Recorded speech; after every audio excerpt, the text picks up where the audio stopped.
السلام علیکم students, welcome back to our study channel Uzma study point. آج ہم اردو کا چیپٹر 4 پڑھیں گے۔ ہم مکتوب نگاری اور تنقیدی مضمون پڑھ چکے ہیں۔ آج ہم مختصر افسانہ کے بارے میں جانیں گے۔ مختصر افسانہ جدید دور کی اہم نثری صنف ہے۔ اس کے ذریعے کسی شخص کی زندگی کی ایک پہلو یا کسی واقعے کا بیان اس طرح کیا جاتا ہے کہ پڑھنے والے کے دل و دماغ پر گہرا اثر پڑے۔ افسانہ کی متعدد تعریفیں کی گئی ہیں۔ یہ ایک ممتاز مغربی ادیب کا کہنا ہے کہ افسانہ ایسی نثری تخلیق ہے جسے ایک ہی نشست میں پڑھی جا سکے۔ ایک ہی نشست میں یعنی کہ ایک ہی بیٹھک میں پڑھی جا سکے۔ افسانہ سیدھی سادی کہانی نہیں بلکہ ایسی فنی تخلیق ہے جس میں فنکار کے ارادے اور حکمت کا بھی دخل ہوتا ہے۔ کسی مخصوص واقعے یا صورتحال یا کسی مخصوص کردار کا نقش اس طرح ابھارا جاتا ہے کہ پلاٹ یعنی واقعات کی ترتیب و تنظیم پڑھنے والے کو متاثر کر سکے۔ افسانے کے ماہروں نے اس کی جو تعریفیں بیان کی ہیں ان سے واضح ہوتا ہے کہ افسانہ بیانیہ تخلیق تحریر ہے۔ بیانیہ یعنی بیان کرنے والا۔ افسانے میں کسی ایک کردار یا کرداروں کے ایک مخصوص گروہ یعنی گروپ بول سکتے ہیں آپ، گروہ کے نقوش یا ذہنی کشمکش کو نمایاں کیا جاتا ہے۔ افسانے میں واقعات کی تفصیل، کرداروں کی گفتگو اور منظر و ماحول کی پیشکش بہت نپی تلی ہوتی ہے۔ ہر افسانے کے لیے پلاٹ، کردار اور زمان و مکان لازمی اجزاء کی حیثیت رکھتے ہیں۔ اسی لحاظ سے افسانے کی اقسام قسم کی جمع ہے۔ اقسام بھی بیان کی گئی ہیں یعنی پلاٹ کا افسانہ، کردار کا افسانہ یا معاشرتی افسانہ۔ افسانے کی کامیابی کے لیے کچھ نقادین کا مطلب ہوتا ہے آلوچنا کرنے والا، جو تنقید کرتے ہیں، جو آلوچنا کرتے ہیں انہیں ہم نقادین بولتے ہیں۔ نقادین افسانہ نگار کے نقطۂ نظر کو اہم کردار دیتے ہیں۔ افسانہ نگار کے اسلوب میں رمز، کنایہ و تاثیر کو بھی ضروری سمجھا جاتا ہے۔ اردو میں مختصر افسانے کا آغاز 20ویں صدی کے ساتھ ہوا۔ اردو میں مختصر افسانہ کا مطلب کیا ہوتا ہے؟ اس کا مطلب ہوتا ہے شارٹ اسٹوری۔ اس کا آغاز کب ہوا ہے؟ اردو میں 20ویں صدی کے ساتھ ہوا ہے۔ سب سے پہلے پریم چند اور سجاد حیدر یلدرم کے افسانے سامنے آئے۔ ان کے فوراً بعد کئی افسانہ نگار ابھرے، مثال کے طور پر احمد اکبر آبادی، سلطان حیدر جوش، نیاز فتح پوری، حجاب امتیاز علی وغیرہ۔ 1936 میں ترقی پسند تحریک کا آغاز ہوا۔ اس سے چند برس پہلے انگارے کے نام سے ایک باغیانہ کہانیوں کا ایک مجموعہ شائع ہو چکا تھا۔ ان کہانیوں نے موضوع اور فن دونوں اعتبار سے نئے تجربوں کی بنیاد ڈالی۔ اس کے بہت پہلے پریم چند نے اردو افسانہ نگاری کو عروج پر پہنچا دیا تھا۔ پریم چند نے حقیقت نگاری اور نفسیاتی کردار نگاری کے ساتھ مشرقی یوپی کی دیہی زندگی اور قومی زندگی کے مسائل کی ترجمانی کی۔ اس کے بعد سعادت حسن منٹو، کرشن چندر، راجندر سنگھ بیدی، عصمت چغتائی، غلام عباس، حیات اللہ انصاری، احمد ندیم قاسمی اور بلونت سنگھ کے ہاتھوں اردو افسانے نے بہت ترقی کی۔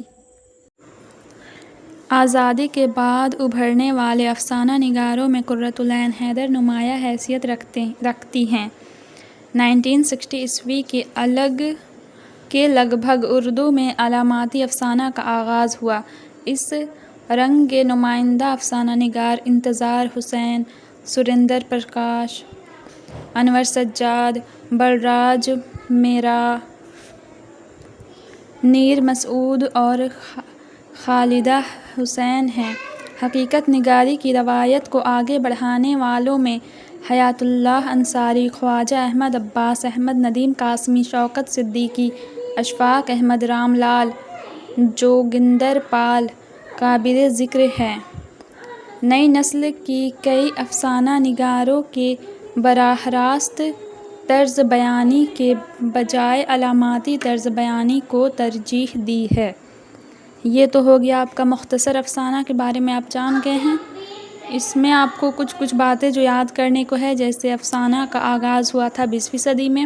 سب سے پہلے پریم چند اور سجاد حیدر یلدرم کی جو افسانے سامنے آئے تھے، اور ترقی پسند تحریک کا آغاز 1936 عیسوی میں ہوا تھا۔ ان سب باتوں کو آپ یاد کر لیجیے گا، MCQ میں پوچھ سکتے ہیں۔ اب ہم اسٹوری کی طرف آتے ہیں۔ ہمارا اگلا اسٹوری ہے لمحے۔ آپ کے اس سبق کے مصنف ہے بلونت سنگھ۔ بلونت سنگھ نے اپنے لمحاتی سفر کے بارے میں ذکر کیا ہے، اسی لیے اس سبق کا نام آپ کا پڑا ہے لمحے۔ یوں تو میں اپنے دوستوں کے بہت قدر کرتا ہوں، لیکن کبھی کبھی جی چاہتا ہے کہ دوستوں کی صورت تک نہ دکھائی دے اور میں محض اپنے لیے ہی ہو کر رہ جاؤں۔ میرے دوستوں کی تعداد بہت کم ہے، اس لیے مجھے ایسے دن بھر میسر آتے ہیں۔ جس روز کا میں ذکر کر رہا ہوں وہ کسی قسم کا دن تھا۔ صبح کا وقت تھا۔ پیشتر اس کی کوئی دوست میرے مکان پر پہنچ کر اماکانت اماکانت کے نعرے لگاتا۔ میں چائے سے فارغ ہو کر گھر سے نکل کھڑا ہوا۔ اس میں وہ کہہ رہے ہیں کہ کسی دن کا ذکر ہے، ایک دوست آیا میرے یہاں اور میرا نام لے کے وہ مجھے پکارنے لگا۔ میں چائے پی رہا تھا، مطلب صبح کا وقت تھا۔ نہ بیوی، نہ بچے، نہ ملازمت، نہ کاروبار، خوشی نہ غمی، عجیب ویران کیفیت میں زندگی بسر ہو رہی تھی۔ میرے بیکاری سے گھر والوں کی ناخوشی کے باعث دل پر اداسی چھائی رہتی تھی۔ اس سے ہمیں پتہ چلتا ہے کہ اماکانت کی شادی نہیں ہوئی ہے، کوئی ملازمت بھی نہیں ہے، یعنی کوئی نوکری نہیں ہے، کوئی جاب نہیں ہے، اسی لیے ان کے گھر والے پریشان رہتے ہیں۔ کوئی ذمہ داری نہ ہونے کی وجہ سے دماغ ہلکا رہتا تھا۔ اپنی بیوی نہ ہونے کی سبب سے ذہن پر رومانیت کا تلسط تھا۔ بس اسٹینڈ پر پہنچ کر دیکھا کہ کناٹ پیلس جانے کے لیے بس تیار کھڑی ہے۔ اندر ایک آدھ دو مسافر بیٹھے ہیں۔ کوٹ کا کالر درست کرتا ہوا بس کے اندر داخل ہو گیا۔ اماکانت بس اسٹینڈ پر گیا تو کناٹ پیلس جانے کے لیے بس تیار کھڑی تھی، اور وہاں پہ بس میں زیادہ مسافر نہیں تھے۔ 8 بجے تھے۔ بھلا سردی کے موسم میں کسی کو کیا پڑی تھی کہ گھر کی گرم فضا سے نکل باہر کو اٹھ بھاگے۔ چنانچہ بس میں ایک عجیب سکون طاری تھا۔ چند لوگ ایک دوسرے کے پرے پرے یعنی کہ دور دور میں بیٹھے تھے اور دھیرے دھیرے باتیں کرنے میں محو تھے مطلب مشغول تھے۔ میں نے پہلے عورتوں اور لڑکیوں کا جائزہ لیا، مطلب بس میں سب سے پہلے چڑھا اور دیکھا کہ کتنی لڑکیاں ہیں اور کتنی عورتیں ہیں۔ 3 لڑکیاں تھیں اور 2 عورتیں۔ لڑکیاں گوری تھیں، 2 چوٹیاں بنائی ہوئی تھیں، آنکھیں بڑی نہ چھوٹی، باتیں میٹھی نہ پھیکی۔ اس نے دیکھا کہ بس میں 3 لڑکیاں تھیں۔ 3 لڑکیاں تھیں اور 2 عورتیں۔ لڑکیاں گوری تھیں، آنکھیں ان کی چھوٹی نہ بڑی تھیں، میڈیم سائز کی رہی ہوں گی، اور 2 چوٹی بنائی ہوئی تھی اور باتیں کر رہی تھی۔ باتیں نہ میٹھی تھی نہ پھیکی۔ دوسری عورت کی جانب دیکھا۔ ہرے رام، وہ تو صورت سے بالکل آیا لگی، یعنی کہ جو دوسری عورت تھی وہ اتنی اچھی نہیں رہی ہوں گی، شاید سچ مچ کی آیا ہو۔ خیر، اب ایک عورت کا جائزہ لینا باقی تھا۔ وہ میرے جانب پیٹھ موڑ کر بیٹھی تھی۔ اس کے کندھے پر ننھے بچے کا سر ٹکا تھا اور ایک بچی سامنے کی سیٹ پر بیٹھی تھی، گویا وہ کم از کم 2 بچوں کی ماں تھی۔ دل پر مایوسی کا جذبہ طاری ہونے لگا۔ 20-25 منٹ کا سفر یوں ہی کٹ گیا۔ دل بہلانے کو کوئی حسین صورت دکھائی نہ دے گی۔ کیا یہ سفر جماہیہ لیتے ہی بتانا پڑے گا؟ اس میں بول رہا ہے، مصنف بول رہے ہیں کہ اس سفر کو گزارنے کے لیے ہمیں کوئی حسین صورت نہیں دکھائی دی ہے ابھی تک۔ کیا ہمیں اس سفر میں جماہیہ مطلب ہا ہی کرتے ہیں نا، وہ وہی لیتے ہی یہ سفر کٹ جائے گا۔ سوچا اگر 2 بچوں کی ماں بدصورت ہے تو اپنی بہنوں سے بڑھ کر کیا ہوگی؟ یہی نہ کہ ان کے برابر ہوگی یا ذرا بہتر۔ آخر یہی طے پایا کہ اس خاتون کے عین پیچھے والی سیٹ پر ڈیرا جمایا جائے، یعنی کہ مصنف جو ہے اس خاتون کے پیچھے والی سیٹ پر بیٹھنے چلے گئے۔ پچھلی سیٹ پر چپکے سے بیٹھ کر میں نے سر پر ہاتھ پھیرتے ہوئے بالوں تہ جمائی اور پھر انتظار کرنے لگا کہ وہ ذرا ادھر ادھر گھوم کر دیکھے تو صورت کا جائزہ لیا جائے۔ لیکن وہ ادھر ادھر دیکھے بغیر سامنے کی جانب منہ کیے چپکی بیٹھی رہی، یہاں تک کہ بس چل دی۔ مجھے بے چینی سی محسوس ہونے لگی۔ بھاڑے کنڈکٹر نے آ کر طلب کیے۔ ٹکٹ لیتے وقت خیال آیا کہ کاش اس خاتون سے تھوڑی بہت بات چیت ہو چکی ہوتی تو اس کی ٹکٹوں کے دام دے کر اچھے خاصے مراسم پیدا کیے جا سکتے تھے۔ یعنی کہ مصنف یہاں بول رہے ہیں کہ جو دوسری عورت تھی جو 2 بچوں کی ماں تھی اس کا جو چہرہ ہے وہ ابھی تک نہیں دیکھا تھا۔ جب اس کی باری آئی تو اس نے منہ پھیر کر دیکھا، رخ روشن کا جلوہ دکھائی دیا، دل دھک سے رہ گیا۔ یعنی کہ مصنف دیکھا کہ وہ عورت واقعی بہت حسین تھی۔ اب اگلا پیراگراف دیکھتے ہیں۔ واقعی بہت حسین تھی، تارا سی آنکھیں، نازک لب اور درخشاں پیشانی۔ پیشانی مطلب فور ہیڈ۔ خلاف امید کا مطلب یہ ہے کہ مصنف امید نہیں کیا تھا۔ خلاف امید عورت کو حسین پا کر ہاتھ پاؤں پھول گئے۔ اب مسئلہ یہ درپیش تھا کہ اس سے گفتگو شروع کی جائے، مطلب کیسے گفتگو شروع کی جائے، کون سا موضوع مناسب رہے گا۔ موسم۔ لیکن ہندوستان میں ابھی موسم کے موضوع پر گفتگو کا آغاز کرنا خاطر خواہ تنازع پیدا نہیں کرے گا، یعنی کہ کوئی بھی نتیجے تک ہم نہیں پہنچ سکتے کیونکہ ابھی ہندوستان کا موسم ایسا ہے کہ کوئی بھی نتیجے تک نہیں پہنچا جا سکتا۔ اس عورت سے یہ کہنا کہ آہا کیا ہی خوشگوار موسم ہے محض بیکار ہوگا۔ سنیما، ایکٹر، ایکٹریس، بسیں، سڑکیں، نہیں یہ باتیں محمل ہے۔ اتنے میں عورت کے شانے مطلب کندھوں ہوتا ہے، شانے کا مطلب ہوتا ہے کندھا، شانے کے ساتھ لگے ہوئے ننھے بچے نے آنکھیں کھولی اور حیرت و استعجاب سے ادھر ادھر دیکھنے لگا۔ بڑا پیارا بچہ تھا۔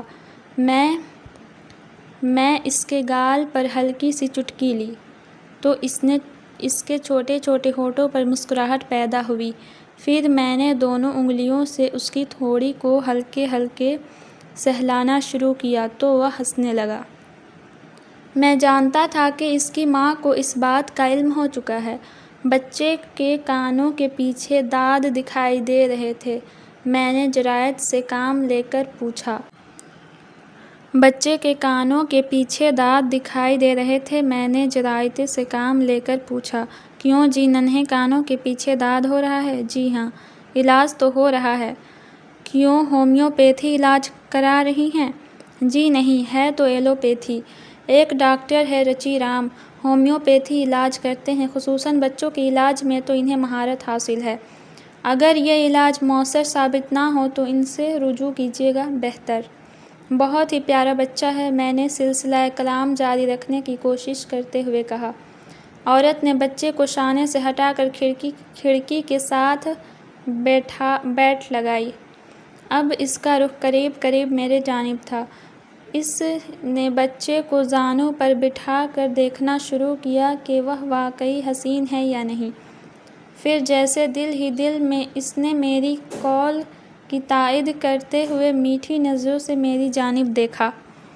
یعنی کہ مصنف بول رہے ہیں کہ بچے کے کان کے پیچھے دانت دکھائی دی تو وہ پوچھنے لگا گفتگو شروع کرنے کے لیے کہ آپ کون سا علاج کرا رہی ہیں، ہومیوپیتھی یا ایلوپیتھی؟ تو وہ بولی کہ ایلوپیتھی۔